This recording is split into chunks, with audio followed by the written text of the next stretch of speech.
Olá pessoal, tudo certo? Tudo tranquilo? Vamos que vamos? Vamos continuar? Dando seguimento ao estudo da dinâmica, agora entramos efetivamente no estudo das leis de Newton. Na aula passada discutimos um pouquinho como evoluiu de Aristóteles a Galileu. Espero que tenha ficado para você daquela aula que para que haja movimento não há necessidade da presença de uma força. Pode ou não existir uma força. Uma força não causa movimento. Uma força pode causar uma aceleração. E é essa a ideia que nós vamos tomar na aula de hoje. E eu quero que vocês entendam as leis de Newton como sendo colocar cada coisa dentro da sua caixinha. A ideia é organização, né? Vamos organizar as ideias nessa aula de hoje. Tudo bem? Então bora, vamos que vamos. Eu quero que vocês entendam o seguinte. Newton, na verdade, de posse das ideias de Galileu, matematizou aquilo que Galileu pensava. Criou 3 leis que conseguem reger os movimentos que Galileu estava discutindo. Leis de Newton. Professor, o que nós vamos estudar? Leis de Newton, a nossa proposta aqui é o estudo da dinâmica dos movimentos. Ah, professor, lembrei, lá na cinemática nós estudávamos as funções do espaço com o tempo, velocidade com o tempo e às vezes até aceleração com o tempo. Isso, exatamente. A cinemática fazia relação horária, relação temporal do movimento. Aqui na dinâmica nós vamos estudar, como eu disse na aula passada, as causas do movimento. Quem é que está causando o movimento ou alterando o movimento? Certo? Ah, entendi, professor. Então, bora lá. Primeira lei de Newton. Professor, o que essa lei diz? Primeiro eu quero que você saiba que você pode encontrar a primeira lei de Newton em alguns livros como sendo o chamado princípio da inércia. Ah, professor, princípio da inércia. Ô professor, só para que eu entenda aqui, né? O que é esse tal desse princípio, né? Esse tal desse princípio eu quero que você entenda assim, ó. Princípio é aquilo, né, que exige uma demonstração experimental. Professor, como assim uma demonstração experimental? Eu realizo um experimento e a partir da minha observação eu crio as leis. Ok? Tudo bem? Se essa lei for válida, eu posso gerar um modelo. E esse modelo, essa teoria, explica a lei. Correto? Então, vamos para cá. Primeira lei de Newton, princípio da inércia. Professor, qual é a ideia de Newton aqui? Newton disse o seguinte, veja bem, se e somente se a soma das forças que agem sobre um corpo for igual a 0, tá aqui, se a força resultante for igual a 0, isso acarretará em uma variação de velocidade igual a 0. Eita, professor, pois é. O grande lance aqui é a gente interpretar o que Newton queria dizer. Ele foi um grande espertalhão, né? Sendo ele um bom matemático, físico, um bom interpretador de ideias, ele traduziu para a matemática aquilo que Galileu via o tempo todo. Ele disse que se não há resultante, não há variação da velocidade. E preste atenção, por favor. Quando eu digo variação de velocidade, eu estou falando em variação do vetor velocidade. Ou seja, o vetor velocidade, nesses casos, deverão ser constantes. E para ser constante, isso implica que ele tem o mesmo módulo, direção e sentido. Ah, professor, compreendo. Então, o vetor vetor velocidade, ele é constante. Isso. Para uma grandeza vetorial ser constante, ela tem que ser triconstante.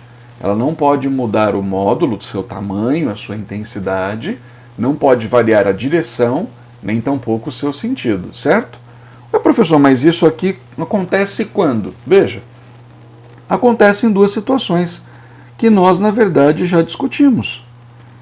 Em um primeiro momento, isso aqui vai acontecer sempre que o vetor velocidade for constante e for igual a zero.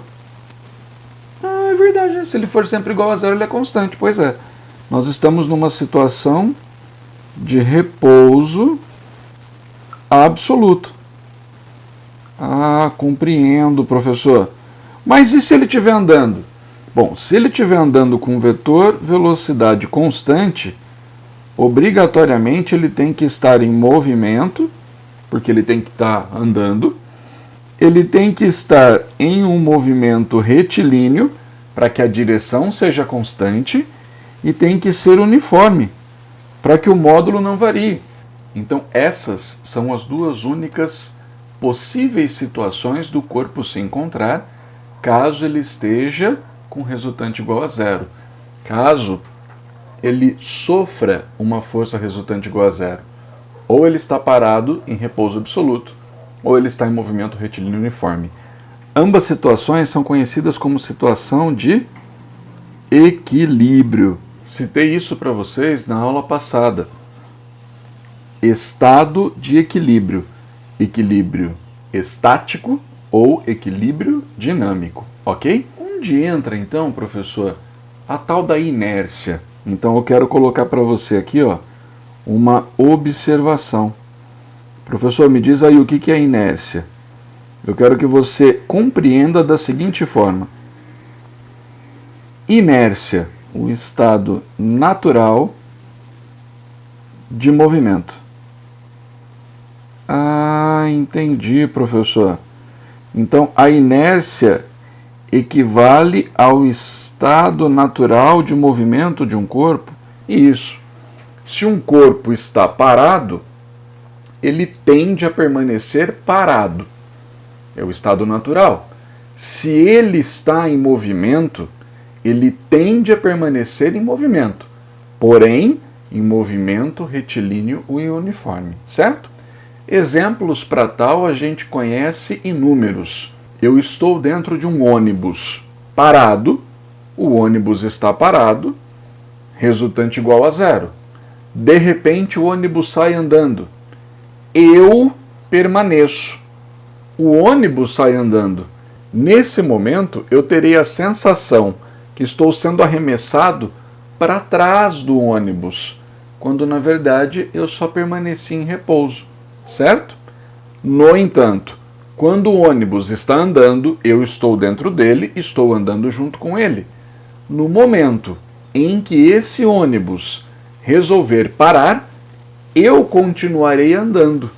Eu terei a sensação de ser arremessado para frente, quando na verdade eu só quis manter o meu movimento. O referencial foi quem parou. Tudo bem? Tranquilo? Continuando então, segunda lei de Newton. Professor, o que é a segunda lei de Newton? Ela também tem um nomezinho que aparece diferente nos livros. Ela é conhecida como princípio fundamental da dinâmica. Ah, compreendo, professor. Então, por que princípio fundamental? Princípio é o lance que eu já expliquei para ti, que tem que ser uma demonstração prática, experimental. Não dá para demonstrar matematicamente. No entanto, o fundamental aqui significa que é o início, né, dos movimentos. É o início das alterações dos movimentos. E Newton, nesse ponto, foi extremamente inteligente. Veja a sacada de Newton. Ele escreve exatamente a sua primeira lei. Ele prestou atenção, na verdade, nos seus alunos. Ele prestou atenção em si, pois todos somos alunos e professores em algum momento da vida, quando não ao mesmo tempo. A pergunta mais clássica que o aluno faz para você é: professor, mas e se? Correto? Vê se você concorda comigo ou não. O professor explica uma coisa, você diz, mas e se? Esse e se é o detalhe da segunda lei. Na primeira eu disse, se a resultante for igual a zero, a variação do vetor velocidade será igual a zero. Alguém então me pergunta assim, mas e se a resultante fosse diferente de zero? E se ela existisse? Fácil. Então, haverá variação do vetor velocidade. Eita, professor, que eu entendi. Ele nega a sua primeira, exato. Newton olha para a primeira lei e não escreve uma igualdade, pelo contrário, ele escreve uma diferença, uma desigualdade. Entendi. Lá, se a resultante fosse zero, não variaria a velocidade. Agora, se tiver resultante, varia a velocidade? Pois bem, só que essa variação de velocidade, ela ocorre sob alguém, sob o objeto submetido às forças, a essa tal resultante. É por isso que ele escreve assim. Então, se houver resultante, está aqui, ó. Se houver resultante, esta resultante estará agindo sobre uma determinada massa. E sobre esta massa causará uma aceleração. Está aqui. Força resultante é massa vezes aceleração. Professor, essa daí é famosona, né? É. Mas você entendeu de onde que ela vem? Da praticidade dela? Se existe uma resultante, haverá variação de velocidade, ou seja, haverá uma aceleração. Se a velocidade varia, é porque tem uma aceleração, certo? E como nós escrevemos uma igualdade, matematicamente falando, sabemos que nas igualdades existem constantes de proporcionalidade entre duas variáveis. É exatamente o que está acontecendo aqui. Entre duas variáveis, eu tenho uma constante de proporcionalidade, que no caso é a massa. Essa massa, no sistema internacional, deverá ser dada em quilogramas.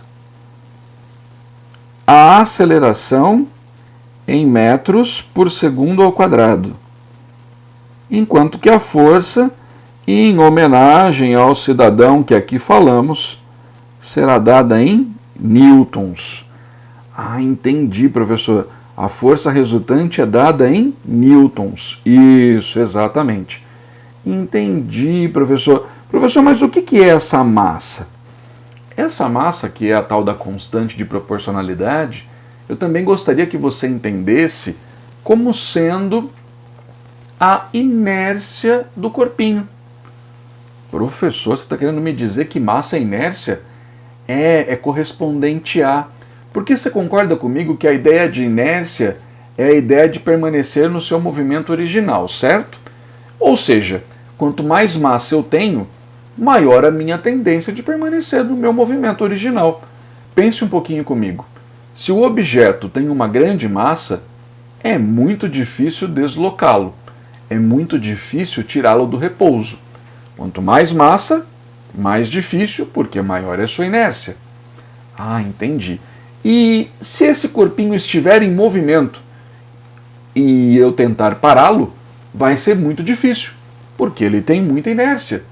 A inércia é sinônimo de massa. Então, essa massa, para nós, será sinônimo de inércia. Pensa, Cutil, se eu tenho um caminhão parado, para colocá-lo em movimento, vai ser muito difícil, porque ele tem muita massa. No entanto, esse mesmo caminhão, se estiver movendo, para pará-lo, também vai ser muito difícil, porque ele vai querer permanecer em movimento, certo? Desta forma, compreendemos o que é a tal da relação entre massa e inércia. Pois bem, para a gente poder concluir aqui a segunda lei de Newton, eu quero discutir com vocês uma análise gráfica. Vem comigo aqui, ó. Gráfico da força resultante em newtons em função da aceleração gerada em metros por segundo ao quadrado. Certo? Pois bem, pense assim, se não houver resultante, não haverá aceleração. Lógico, né, professor? Se eu não aplicar nenhuma resultante, eu não terei nenhuma aceleração. Óbvio. No entanto, quanto maior a força resultante, maior a aceleração que eu causo. Isso é uma equação de primeiro grau, primeira ordem, portanto, o gráfico será uma reta. Crescente, porque a massa é sempre positiva. Coeficiente angular sempre positivo. Então, ó. Eita, professor, que olha lá, deu uma reta. Isso, uma reta crescente, certo? Agora, eu costumo dizer para os alunos que na física, sempre que aparecer um gráfico, a área ou a inclinação sempre traz alguma informação. Tu quer ver? Vem comigo. Se eu escolher um ponto qualquer aqui, este, por exemplo, né? A este ponto, eu tenho uma determinada força resultante correspondente. E esta força está gerando esta aceleração. Entendi, professor. Pois é. Agora você percebe que este gráfico, ele formou aqui um triângulozinho de baixo. Entendi. E aí, professor? E aí que esse triângulo aqui, ele tem um ângulo. Ó, vou chamar esse ângulo aqui de θ. Esse zerinho aí cortado no meio, beleza? Então pense comigo, por favor. Se eu tenho um ângulo, eu posso calcular a inclinação desse ângulo através de sua tangente. Você concorda que este lado do triângulo é o cateto oposto e ele vale FR. Já este outro lado do meu triângulo é o cateto adjacente e corresponde ao valor da aceleração. Se eu calcular a tangente do ângulo é igual cateto oposto, que é FR, sobre cateto adjacente, que é o A. Professor, mas o que é força resultante sobre A? Olha aqui, se você passar o A dividindo força resultante por aceleração, é a mesma coisa que a massa. Eita, professor, quer dizer então... Isso, exatamente. Quer dizer, meu querido, que a tangente do ângulo, ela será correspondente à massa. Só que aí tem um detalhe. Tangente não tem unidade, mas massa tem unidade. Então, a única coisa que será igual aqui será o número. Então a tangente é numericamente igual à massa. Exatamente. O valor da tangente será correspondente à massa. A diferença é que a tangente não tem unidade, mas a massa tem, certo? Professor, o que significa tangente? Para os físicos, tangente é a mesma coisa que inclinação. Quando aparecer uma tangente, eu posso ler inclinação? Pode. Isso então quer dizer o seguinte: quanto mais inclinado for este gráfico, maior será a massa do corpinho. Professor, me dê um exemplo. Vejamos. Imagine você dois gráficos, como representados na figura. Vou chamar este de A e vou chamar este de B. Certo? Agora vem comigo. Professor, mas o que eu tiro dessa situação?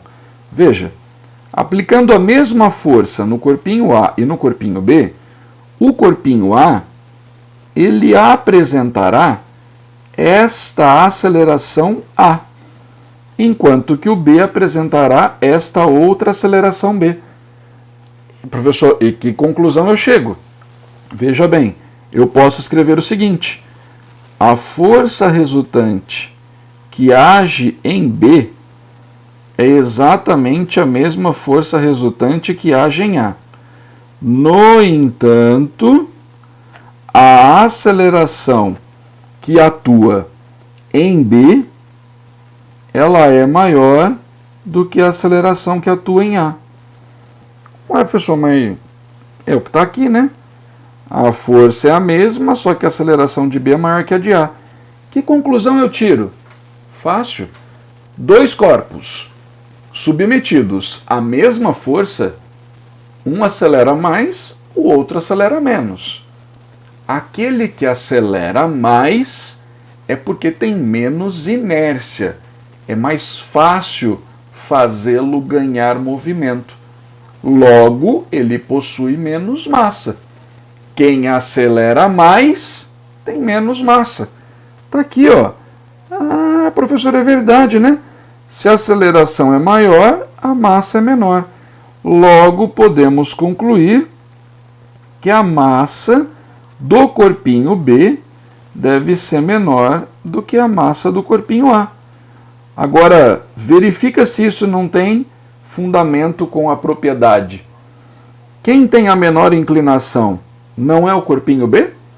O A é mais inclinado, né? Ele tem uma inclinação maior.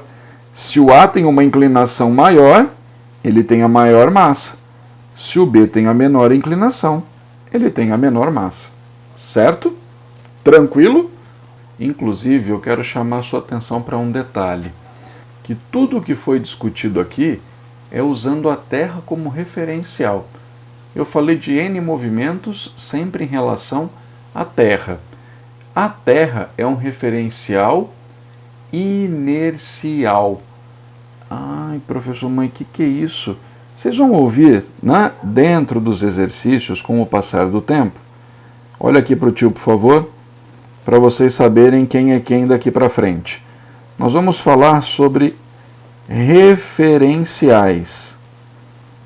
E quando nós falarmos a respeito de referenciais, vocês vão ver que nos exercícios aparecerão dois tipos de referenciais.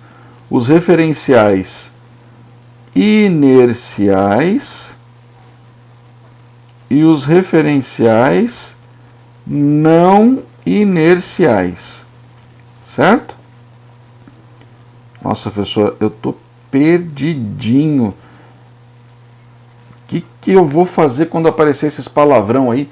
Referencial, inercial, não inercial? Pensa só um pouquinho com o tio. O que é inércia? Inércia não é o ato de permanecer no seu movimento? Se o que eu estou usando como referência está em repouso absoluto ou está em movimento retilíneo uniforme, eu posso usar como referencial inercial, porque obedece à primeira lei de Newton, a lei da inércia, certo? Agora, se esse objeto não obedece à primeira lei, se esse referencial não obedece à primeira lei, ele cai na segunda. Ele é um objeto acelerado. Logo, é um referencial não inercial.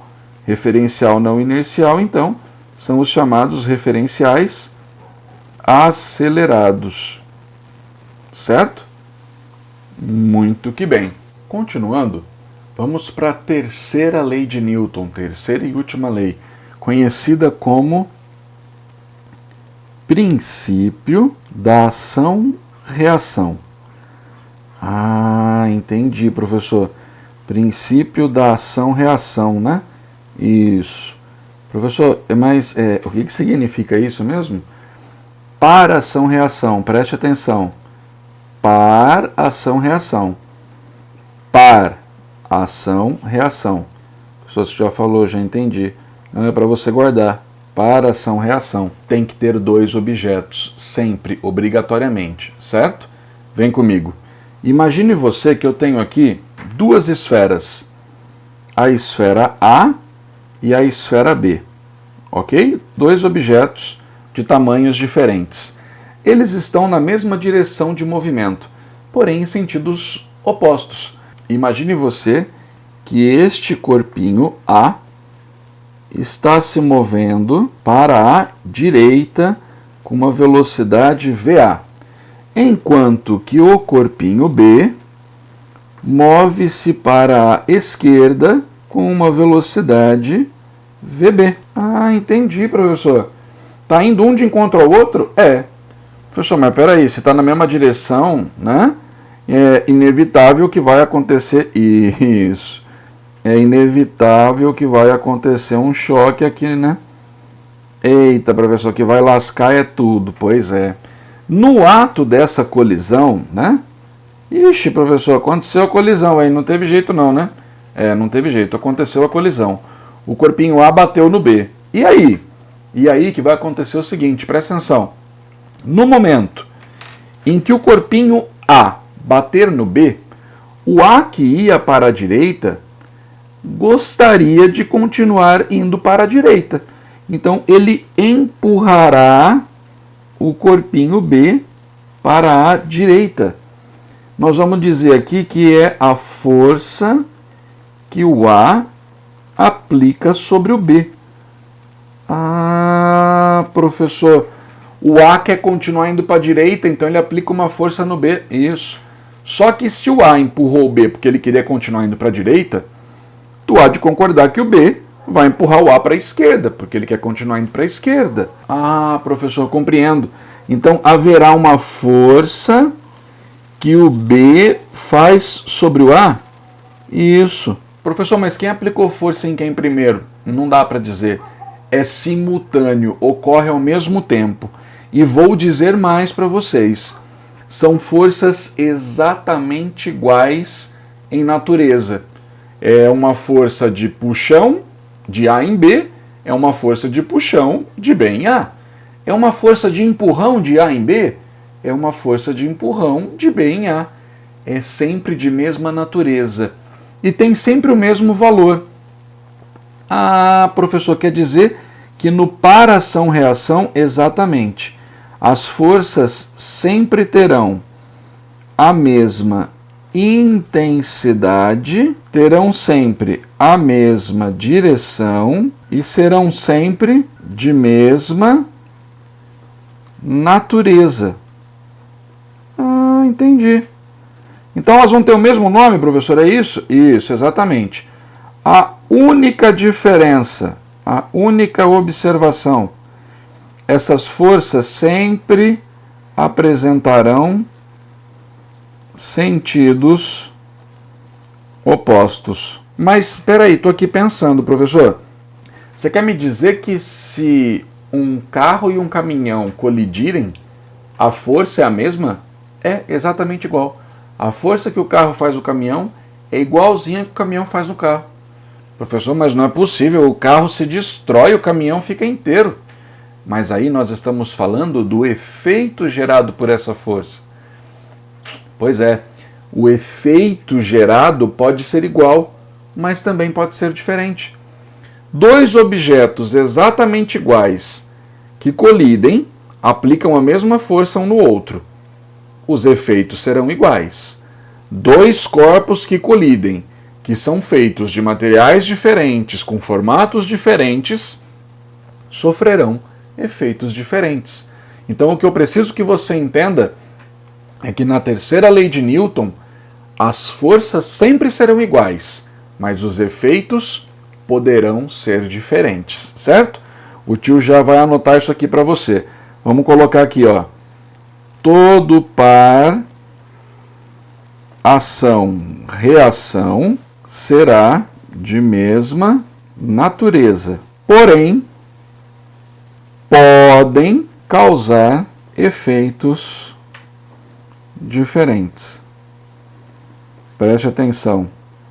Eu digo podem causar efeitos diferentes, porque também podem causar o mesmo efeito.